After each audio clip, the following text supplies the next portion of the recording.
हरियाणा राज्य में 50,000 पदों के लिए होने वाले सीईटी एग्जाम का ऑफिशियल नोटिफिकेशन जारी हो गया है। उसको लेके ये हमारा वीडियो है। जो जो इसमें मेन बातें हैं वो मैं आपको बताऊंगा। सिलेबस बताया गया है, वो सिलेबस भी मिल जाएगा। दिशा क्लासेज नाम से हमारा टेलीग्राम चैनल है, आप वहां से जाके हिंदी और इंग्लिश दोनों अलग अलग 14-14 पेज का नोटिफिकेशन है। आपको जिस भाषा में कंफर्टेबल हो आप वहां पे इसे डाउनलोड कर सकते हैं। तो हरियाणा सरकार ने कल 5 मई को ये नोटिफिकेशन जारी कर दिया। इस नोटिफिकेशन में सीईटी से लेके सारे डाउट्स क्लियर हो गए हैं कि क्या क्या है। मैं आपको मुख्यतः हिंदी भाषा के सिलेबस से पढ़ा रहा हूँ, क्योंकि हमारे चैनल से जुड़े हुए ज़्यादातर छात्र हिंदी भाषा के हैं। सामान्य पात्रता परीक्षा जिसको सीईटी का है, अब सरकार ने इसका official notification gazette notification extraordinary जारी किया है कि सामान्य पात्रता परीक्षा आरंभ करने का हरियाणा सरकार प्रस्ताव करती है। मतलब अब ये सरकारी हो गया। अब तक सिर्फ मुंह जबानी मार्केट चल रहा था, अब ये ऑफिशियल हो गया। लेकिन इसमें एक खास बात ये कह दी सरकार ने, प्रत्येक वर्ष में एक बार या समय समय पर सरकार द्वारा विनिश्चित अवधि पे ये की जाएगी। तो जरूरी नहीं कि हर बार आपको सीईटी का नोटिफिकेशन देखने को मिले। इसलिए हो सकता है सीईटी को आने में साल से 2 साल भी लग जाएं। इसलिए इसी बार सीईटी में जमकर मेहनत कीजिए, ताकि आपको बाद में किसी चीज का अफसोस ना हो। सीईटी किसके लिए की गई है? ग्रुप ग और घ, यानी ग्रुप ग का मतलब ग्रुप सी और ग का मतलब ग्रुप डी। थोड़ा सा आपको यहाँ हिंदी में टफ लग रहा है, लेकिन आगे ये चीजें आपके समझने में आसान रहेगी।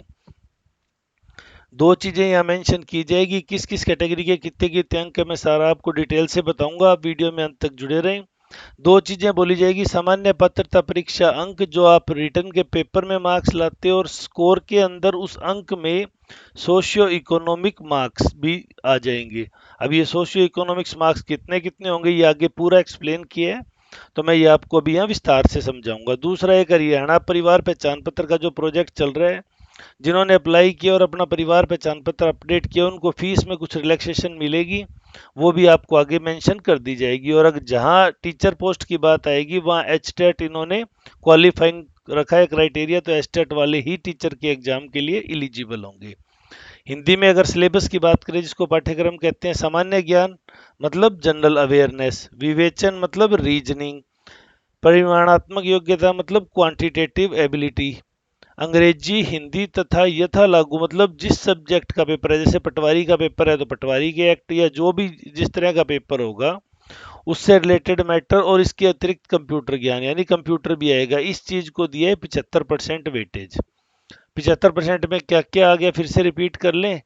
जनरल अवेयरनेस आ गई, रीजनिंग आ गई, क्वांटिटेटिव एबिलिटी आ गई, इंग्लिश आ गई, हिंदी आ गई, उस सब्जेक्ट का ज्ञान आ गया, और कंप्यूटर। और रिमेनिंग 25 में क्या है? हरियाणा का इतिहास, करंट अफेयर्स, कल्चर, भूगोल, पर्यावरण, संस्कृति, ये सारी चीजें आ गई हैं। तो ये सारी चीजें 25% के अंदर रख दी है। एक बात और मेंशन की, ग्रुप सी के जो एग्जाम का लेवल है वो कक्षा 12 का स्तर होगा, और ग्रुप डी के एग्जाम का जो लेवल है वो मैट्रिक यानी +2 10वीं वाला स्तर होगा, कक्षा 10 का होगा। हालांकि हम जानते हैं पेपर थोड़ा हार्ड ही आएगा, इसलिए आप तैयारी अच्छे से करें। वो जो मैंने बात की परिवार पहचान पत्र की, वो आपको फीस में कंसेशन दिलाएगी। दो कैटेगरी होगी, एक तो जो परिवार पहचान पत्र आधार संख्या उपलब्ध करवाएगा उसको 50% की छूट है, जो उपलब्ध नहीं कराएगा उसको मानक दर लगेगी। मानक दर है बच्चों 1,000 रुपए, ये भी इसमें मेंशन कर दिए, इसकी जो जनरल के लिए फीस है। वहीं अगर महिला अभ्यर्थी, भूतपूर्व सैनिक, दिव्यांग जन, अनुसूचित जाति या पिछड़े अभ्यर्थी हैं, उनको अगर वो दोनों डॉक्यूमेंट कौन से पीपीपी और आधार जमा कराएंगे तो 250 रुपये फीस लगेगी, अगर नहीं कराते तो 500 रुपये।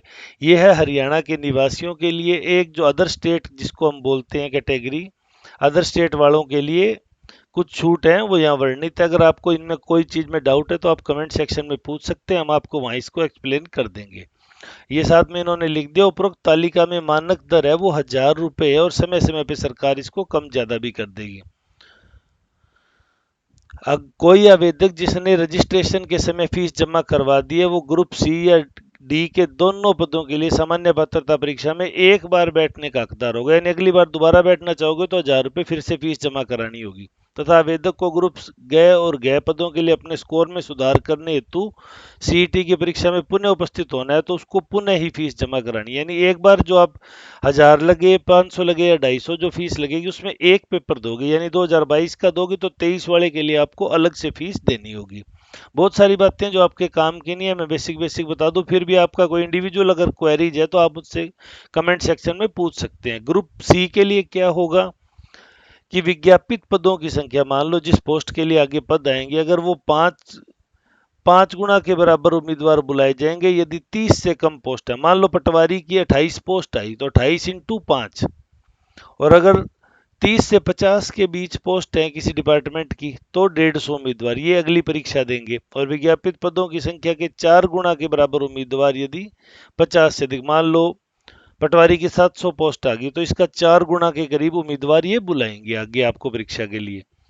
लिखित परीक्षा में जनरल कैंडिडेट को 50% है और अदर जो कैटेगरीज रिलैक्सेशन वाली उनको 10% की छूट देंगे। 40% मिनिमम मार्क्स तो लाने ही लाने पड़ेंगे।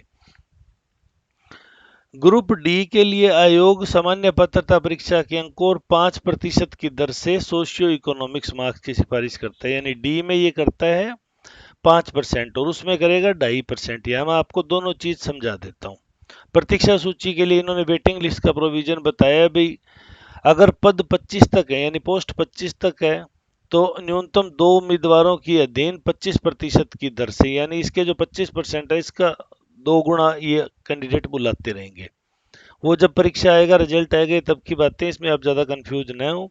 फिर ये रखना कैसे है, तो जो हार्ड कॉपी आपको मिलेगी वो 1 ईयर तक आपको रखनी है और डिजिटल उसकी कॉपी है वो 5 वर्ष तक रखनी है। 5 वर्ष तक सीईटी की वो वैलिड है अगर आपका कोई स्कोर अच्छा आ गया।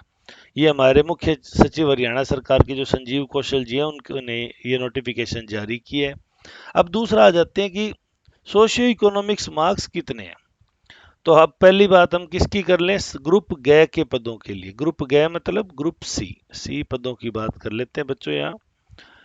तो आवेदक जो हरियाणा का मूल निवासी है उसे 5% किसमें, क्वालिफाइंग में, पात्रता परीक्षा में, ये सीईटी में कह रहा है, सेकंड पेपर की नहीं कह रहा है, ये सीईटी में 5% होंगे। कैसे, किस किस के होंगे, कोई नौकरी न लगाओ, विवाहित महिला, अविवाहित महिला, तलाकशुदा, सबको कैटेगरी वाइज किया गया। तो अधिकतम अधिकतम ये 5% है।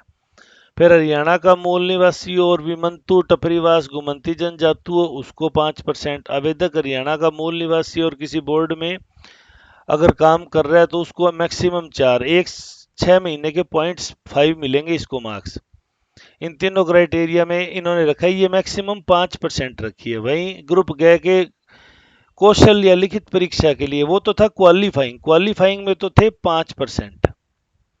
जो सीईटी क्वालिफाई करके आप मुख्य परीक्षा दोगे ना बाद में, क्वालिफाई में तो आपको सोशियो इकोनॉमिक के 5 है, लेकिन जो रिटर्न एग्जाम है उसमें मैक्सिमम 2.5% है। तो 2.5% में किस किस के, वो सेम कैटेगरी है, अगर सारे आप इनमें आते हो तो टपरीवास आते हो तो 2.5, और यहाँ अधिकतम 4। तो कैसे, ये तो अधिकतम 2.5 बता रहे थे, यहाँ 4 कैसे हो गए, तो ये मैं आपको आगे इन्होंने खुद ने उदाहरण देके समझाया है, हम उससे इसको समझ लेंगे।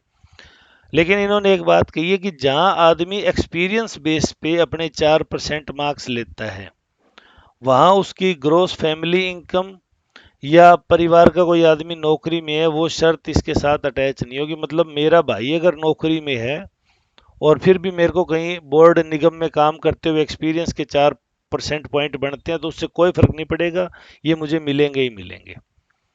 अधिकतम ये कह रहा है 2.5% होगा, जीवन में केवल एक बार मिलेगा। 2.5% कैसे है वो आगे केस स्टडी से मैं आपको समझा देता हूँ। मान लो कौशल के लिए लिखित परीक्षा 400 अंक की है तो 400 का 5% कितना हो गया, 400 इंटू 5/100, 20 मार्क्स हो गए। तो 20 में से फिर सामान्य पात्रता परीक्षा के कितने रहे, 380। तो 380 तो पेपर के, 20 सोशियो इकोनॉमिक के, ये 400 की परीक्षा होगी। सामान्य पात्रता परीक्षा में 380 में से बच्चा ले आया 300 मार्क्स। अब आगे उसको कितने मिलेंगे, अगर उसी या उच्चतर पद का अनुभव है, मान लो जिस पोस्ट के लिए वो अप्लाई कर रहा है या तो उसी पोस्ट का या उससे हाई पोस्ट का उसको अनुभव है, तो सालाना के उसको 0.5% तक मार्क्स मिल जाएंगे। आवेदक द्वारा सामाजिक आर्थिक मानदंड अधिमान के अधिकतम अंक कैसे है, 20 अंक तो 5% के आधार पे उसको मिल गए, परिवार का कोई सदस्य नौकरी में नहीं है। 5% अनाथ होने के मिल गए तो वो भी 20 हो गए, और 5.5 वर्ष से अधिक अनुभव का 3% की दर से 12 नंबर ये मिल गए, यानी कुल 52 मिल गए। और हम कह रहे हैं मैक्सिमम कितने मिल सकते हैं, 20। तो इन्होंने आगे कहा है कि सामाजिक आर्थिक मानदंड अधिमान के अधिकतम अंक कितने होंगे, वो 20% होंगे, अर्थात पात्रता परीक्षा के 5 अंक, यानी जिसके 52 भी बन गए उसको भी मैक्सिमम 20 दिए जाएंगे, 20 से ज्यादा नहीं दिए जाएंगे। और अगर किसके सिर्फ 20 बन रहे हैं तो उसको भी 20, यानी अलग अलग कैटेगरी के जो बेनिफिट ले रहे थे उन सबको मैक्सिमाइज कर दिया गया 20 अंकों से, 20 से ज्यादा किसी को नहीं दिए जाएंगे। अगर आपको फिर भी इसमें कोई डाउट है तो आप कमेंट सेक्शन में अपना केस लिख के पूछ सकते हैं, मैं आपको वहां इसको एक्सप्लेन कर दूंगा।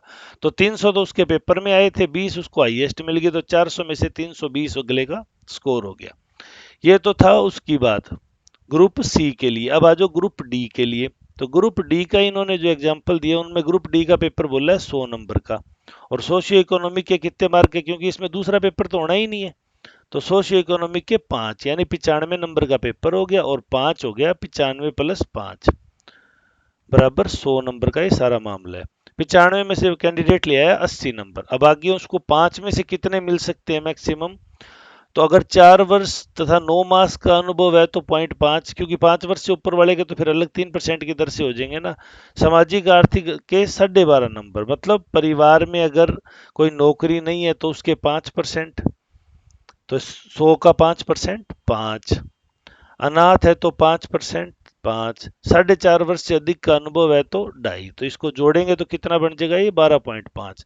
तो अब हम कह रहे हैं अधिकतम मिलेगा 5, बन गया 12.5। वही बात यहाँ लागू हो जाएगी, सामाजिक आर्थिक मानदंड अधिमान के लिए अधिकतम अंक कितने मिलेंगे, उसको 5। यानी एक बच्चा है मान लो, उसके परिवार में नौकरी भी नहीं है और उसके माता पिता भी नहीं है, तो उसको मैक्सिमम 5 अंक मिलेंगे, इस बार 10 नहीं मिलेंगे उसको किसी हाल में। तो 80 वो रिटर्न में लेके आया था, 5 उसको इधर से मिल गए, यानी 100 में से उसका 85 स्कोर हो गया। अब ग्रुप ग के लिए कौशल तथा लिखित परीक्षा, ऊपर ग्रुप गया का कौन सा पेपर आया था 400 अंकों का जो हम लेके आए थे, वो कौन सा पेपर था, वो था क्वालिफाइंग मार्क्स, जिसमें 5% हम सोशियो इकोनॉमिक के अंक दे रहे थे। लेकिन यहाँ ये ध्यान रखना, ग्रुप गए पद के लिए कौशल लिखित परीक्षा के कुल अंक 100। अब यहाँ इन्हों से एक प्रिंटिंग मिस्टेक होगी। प्रिंटिंग मिस्टेक क्या होगी, इन्होंने इस लाइन को एज इट इज उठा लिया पर वो बाद में सही हो जाएगा। चलो 100 में से मैक्सिमम कितने हैं, 2.5 अंक मिलेंगे, 97.5 का पेपर होगा, तो 2.5 अंकों में मैक्सिमम मिल सकते हैं। 97.5 का पेपर है, 97.5 में से बच्चा मैक्सिमम कितने नंबर ले आया, 80। अब 2.5 में से उसको कितने मिल सकते हैं, तो वही 4 वर्ष 9 महीना है तो 0.5 की दर से, तो कुल कितने हो गए, परिवार में नया नौकरी न होने का 2.5% की दर से 2.5, अनाथ होने का 2.5, और 5 वर्ष से अधिक होने का 2.5, यानी 7.5। लेकिन उसको हाईएस्ट मिलेंगे कितने, 2.5 ही, यानी उसने 97 में से कितने नंबर लिए थे, 80। 80 प्लस 2.5 यानी 82.5 उसका स्कोर काउंट होगा। तो कहने का मतलब है, आप कितनी कैटेगरी में बेनिफिशरीज हो, आपको मैक्सिमम क्वालिफाइंग में तो 5%, और इस ग्रुप सी के जो कौशल के पेपर होएगा, सेकंड पेपर होएगा, उसमें मैक्सिमम 2.5 नंबर मिल सकते हैं, इससे अधिक अंक आपको नहीं मिलेंगे। इसके बाद का ये सारा गजट नोटिफिकेशन है वो इंग्लिश में है, सेम है। थोड़ा सा आपको, अगर आप उसको सिलेबस पोर्शन को देखना ही चाहते हैं तो मैं आपको दिखा दूं यहाँ। 75% ऑफ वेटेज जनरल अवेयरनेस की है, रीजनिंग की है, क्वांटिटेटिव एबिलिटी की है, इंग्लिश की है, हिंदी की है, और रेलिवेंट कंसर्न सब्जेक्ट की, और पोस्ट के लिए कंप्यूटर नॉलेज की एक एडिशनल भी इन्होंने रख दी है। और 25% में क्या, हरियाणा का history, current affair, literature, geography, environment और कल्चर, ये सारा मिलके। तो ये जो अच्छे अच्छे यूट्यूबर्स हैं जो पढ़ा रहे हैं आपको हरियाणा जी के, इस बार अच्छे से पढ़ के जाएं, क्योंकि 25% उसका वेटेज है। इसके अलावा अगर बच्चों आपका कोई भी सवाल है, आप कमेंट सेक्शन में हमसे पूछ सकते हैं, हम आपको जरूर बताएंगे। उम्मीद है आपको वीडियो पसंद आया होगा। अब जल्दी से तैयारी में जुट जाइए, ऑफिशियल नोटिफिकेशन आ गया, इसका मतलब कभी भी परीक्षा की तिथि अनाउंस हो सकती है। वीडियो में अंत तक बने रहने के लिए धन्यवाद। आपका दिन शुभ हो।